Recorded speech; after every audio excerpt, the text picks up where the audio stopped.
அடுத்து பங்கு போடுவோமா? போடுங்க. யாரு இதுல படிச்சாலு 60 இருக்குமா? ஆமா 60 பேர் இருக்கு. இல்ல இங்க ஆளு குறைவுதான். ஆமா எல்லாரும் வீட்டுல சாப்பிட்டுட்டு இருக்கு, டிவி சீரியல் எல்லாம் பாத்துட்டு இருப்பாங்க. மத்தியானம் 60 3 60 இருக்கும். தெரியுமா?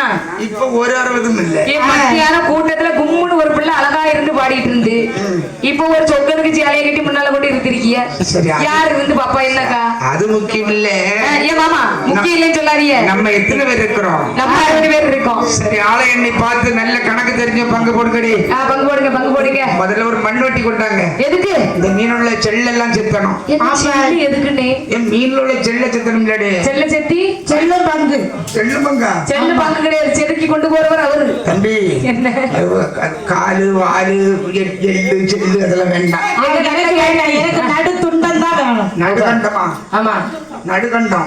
துண்ட உனக்கு, கண்ட அவனுக்கு, சுட்டா தலை எனக்கு. சரி சரி, சுட்டா தலை உனக்கு. பெரிய தலை தின்னுவா.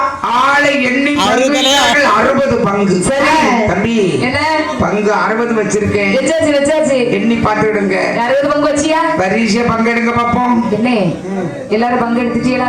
நான் இன்னும் எடுக்கலையா? நீ எடுத்தியா? நானே எடுக்கல. நீ எடுத்தியா? இல்ல, உனக்கு எடுக்கல, எனக்கும் கிடைக்கல. அப்ப இந்த கூட்டத்துல ஏதோ 5 பேர் 2 பொண்டாட்டிக்காரன் இருக்கையா? 2 பங்கு எடுத்துட்டாப்ல? இல்ல அப்படி இல்ல, 5 பங்கு குறைவா இருக்கு. 5 பங்கு குறைவா இருக்கா? 60 பங்கு வச்சியா? அப்ப ஏதோ 5 பேர் 2 பங்கு எடுத்துட்டாப்ல. ஏன் எல்லாம் 2 பொண்டாட்டிக்காரன் கை? நம்ம அண்ணன் மாதிரி